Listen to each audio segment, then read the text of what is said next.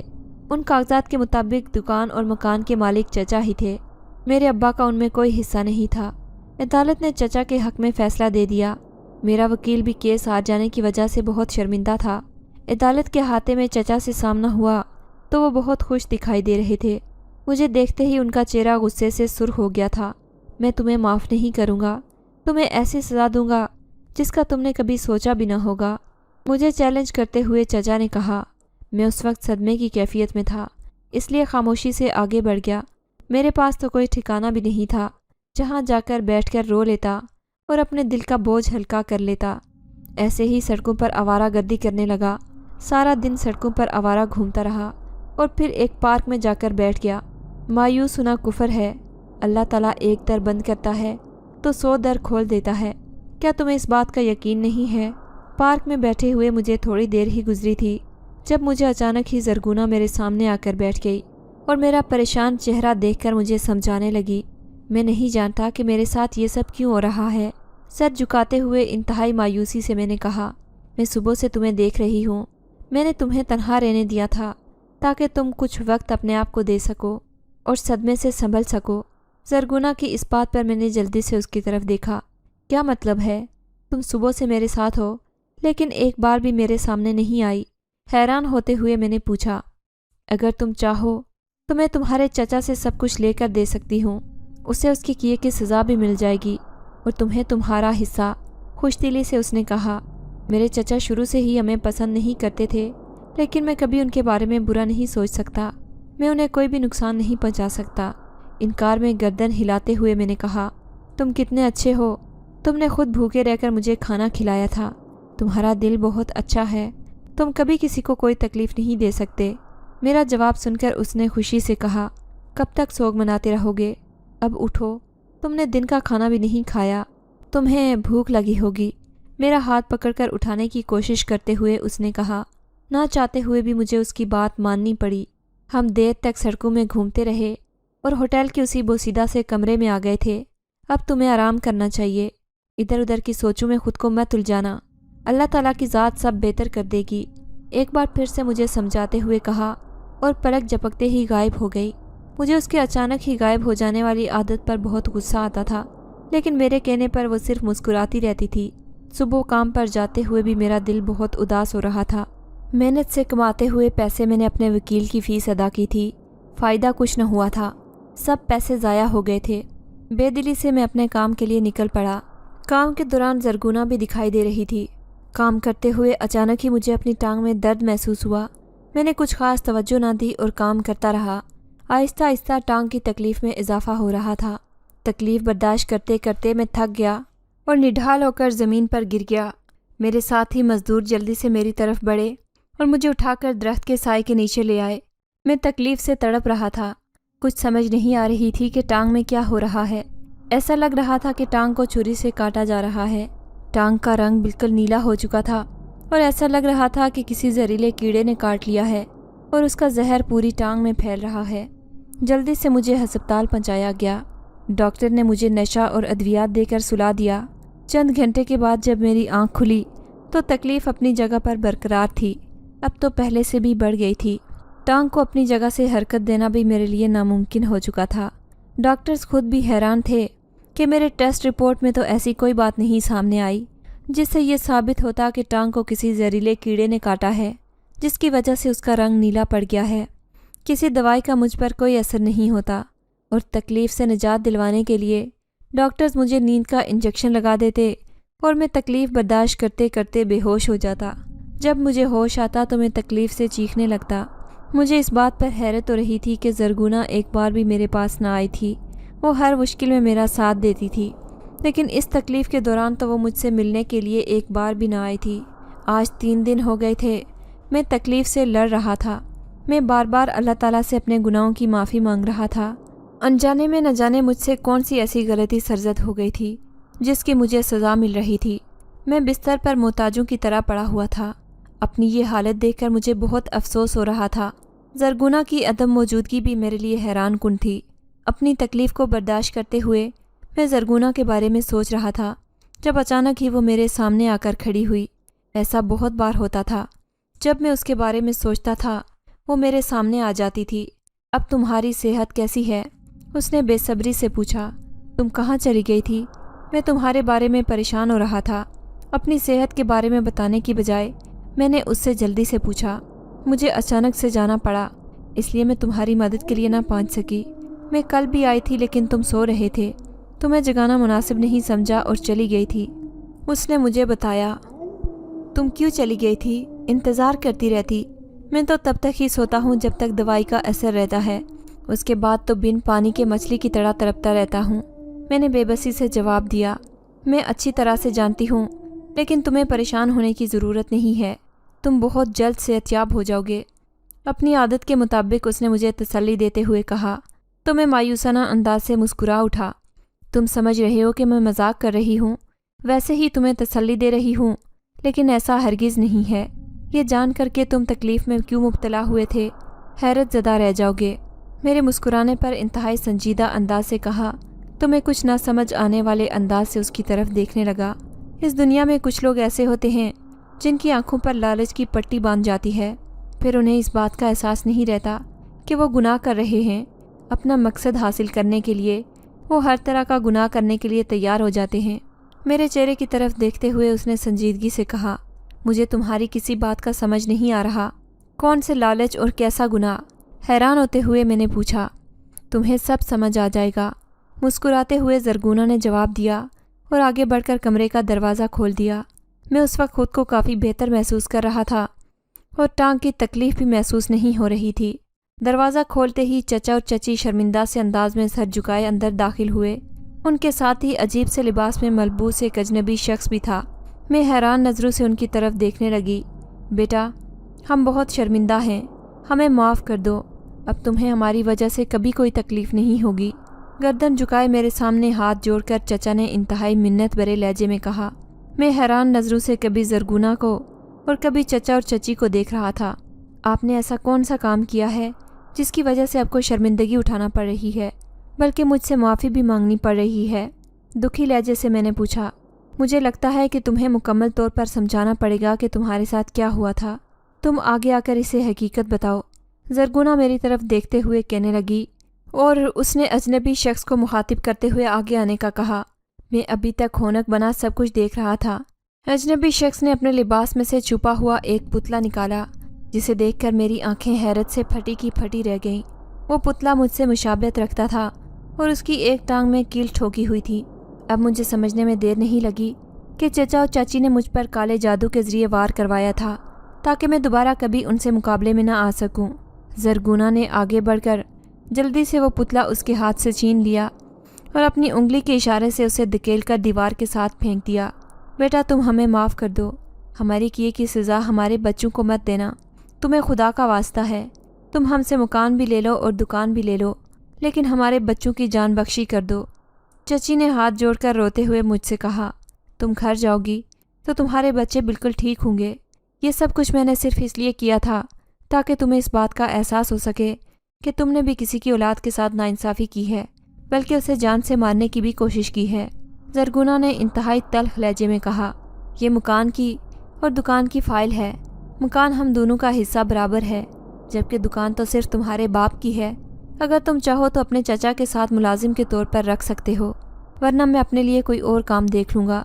سرخ رنگ کی ایک فائل میری طرف بڑھاتے ہوئے چچا نے کہا، میں نے کبھی اپنے خواب میں بھی نہیں سوچا تھا کہ میں چچا سے اپنا حق وصول کر سکوں گا۔ احسان مندانہ نگاہوں سے میں نے زرگونا کی طرف دیکھا اور چچا جان کے ہاتھ سے فائل پکڑ لی۔ مجھے آپ سے کوئی دشمنی نہیں ہے اور نہ ہی میں آپ سے ناراض ہوں۔ آپ جب تک چاہیں میرے ساتھ کام کر سکتے ہیں، بالکل اسی طرح جس طرح آپ ابا جان کے ساتھ مل کر کام کرتے تھے۔ خوش دلی سے میں نے کہا تو چچا نے آگے بڑھ کر مجھے گلے سے لگا لیا۔ وہ بار بار مجھ سے اپنے کیے کی معافی مانگ رہے تھے۔ کسی یتیم کا مال کھانا بہت آسان ہوتا ہے، لیکن اللہ کے ہاں اس کی بہت سخت سزا ہے۔ میں نے تمہارے بچوں کو تو تھوڑی سی تکلیف دی تھی، وہ اپنی ٹانگوں پر کھڑے نہ ہو سکتے تھے، تو تمہیں دنیا میں کچھ نظر ہی نہیں آ رہا تھا۔ اپنے بچوں کی صحت یابی کے لیے پوری دنیا قربان کرنے کے لیے تیار تھے۔ اسی طرح یتیم بھی کسی کی اولاد ہی ہوتے ہیں، لیکن اللہ تعالیٰ کے حکم سے وہ دنیا میں بے آسرا ہو جاتے ہیں اور ایسے بے آسرا لوگوں کا سہارا بننے کی کوشش کرتے ہیں کہ انہیں مزید تکلیفیں دینے کا باعث بنتے ہیں۔ چچا کی طرف دیکھتے ہوئے زرگونہ نے انتہائی نحوست آمیز لہجے میں کہا، میں اپنے کیے پر بہت شرمندہ ہوں اور معافی بھی مانگ لی ہے۔ مجھے امید ہے کہ میرا بھتیجا مجھے معاف کر دے گا۔ پر امید نگاہوں سے میری طرف دیکھتے ہوئے چچا نے کہا، اگر میں نے آپ کو معاف نہ کیا ہوتا تو یہ کبھی نہ کہتا کہ میرے ساتھ مل کر دکان پر کام کریں۔ چچا کی طرف دیکھ کر میں نے مسکراتے ہوئے کہا، تمہیں تمہارے کیے کی سزا ضرور ملے گی۔ نہ جانے کتنے عرصے سے تم لوگوں کے پیسے کی خاطر جان سے مار رہے ہو اور نہ جانے کون کون سی تکلیفوں میں مبتلا کر رہے ہو۔ اجنبی شخص کی طرف دیکھتے ہوئے زرگونہ نے کہا تو وہ دونوں ہاتھ جوڑ کر معافی مانگنے لگا۔ اچانک ہی نہ جانے اسے کیا ہوا کہ اپنے سر کے بال نوچتے ہوئے کسی پاگل دیوانے کی طرح کمرے سے باہر کی طرف بھاگ گیا۔ اب یہ جب تک زندہ رہے گا خود کو ایسے ہی مارتا پیٹتا رہے گا، یہی اس کی سزا ہے۔ اس کے جانے کے بعد زرگونہ نے انتہائی نفرت سے کہا۔ تھوڑی ہی دیر کے بعد چچا اور چچی بھی اٹھ کر چلے گئے۔ اب کیا تم یہاں پر بھی لیٹے رہو گے؟ اب تم بالکل صحت یاب ہو اور اپنے گھر جا سکتے ہو۔ ہنستے ہوئے زرگونہ نے کہا، تو میں نے ڈاکٹر کی اجازت سے ہسپتال سے رخصت لے لی۔ تم نے مجھے یہ نہیں بتایا کہ تم اچانک کہاں چلی گئی تھی۔ 3 دن بعد تم واپس آئی ہو۔ سڑک کنارے چلتے ہوئے میں نے اس سے پوچھا، میرا بھائی مجھے ڈھونڈتے ہوئے اس زمین پر آ گیا تھا۔ میں نے اسے اپنی ایک سہیلی کے ذریعے پیغام پہنچایا تھا کہ اگر مجھ سے ملنا چاہتے ہو تو مٹی کے پہاڑوں پر آ جائے۔ میں لاشعوری طور پر اس کا انتظار کر رہی تھی۔ وہ اچانک ہی آیا اور اس نے مجھے بتایا کہ میری ماں کی صحت بہت خراب ہے اور وہ مجھے یاد کر رہی ہیں۔ ایک اہم بات کہ سردار کا بیٹا بھی وبائی بیماری میں مبتلا ہو کر مر چکا ہے۔ اب میرا کوئی دشمن ایسا نہیں ہے جو مجھ سے بدلہ لینا چاہتا ہو۔ میں چاہوں تو اپنی دنیا میں واپس جا سکتی ہوں۔ یہ جان کر تمہیں دکھ ہوگا کہ میں آج آخری بار تم سے مل رہی ہوں، کیونکہ میں اپنی دنیا میں واپس جا رہی ہوں جہاں پر میری ماں اور میرے بہن بھائی میرے منتظر ہیں۔ اس نے تفصیل سے بتایا۔ مجھے اس بات کی خوشی ہو رہی تھی کہ وہ اپنے خاندان کے ساتھ زندگی گزار سکتی ہے، لیکن میری ایک بہت اچھی دوست ہمیشہ کے لیے جا رہی تھی جس کا مجھے دکھ بھی ہو رہا تھا۔ اس بات کی خوشی تھی کہ اب اسے چھپ کر نہیں رہنا پڑے گا۔ تم ایک بہت نرم دل رکھنے والی جنزادی ہو۔ اگر تم میری مدد نہ کرتی تو میں بھی آج سڑکوں پر دھکے کھا رہا ہوتا۔ اس کا شکریہ ادا کرتے ہوئے میں نے کہا، دوسروں کی مدد کرنے سے ہی ذہنی سکون ملتا ہے اور اس کے مسئلے اللہ تعالیٰ خود بخود حل کر دیتا ہے۔ اس پر مجھے مکمل بھروسہ ہے، زرگونہ نے کہا اور ہمیشہ کے لیے میری نگاہوں کے سامنے سے غائب ہو گئی۔ میں نے ہمیشہ اسے یاد رکھنے کا خود سے وعدہ کیا اور اپنے گھر کی طرف بڑھ گیا جہاں میرا بچپن گزرا تھا۔ میرے ماں باپ کی یادیں وابستہ تھیں۔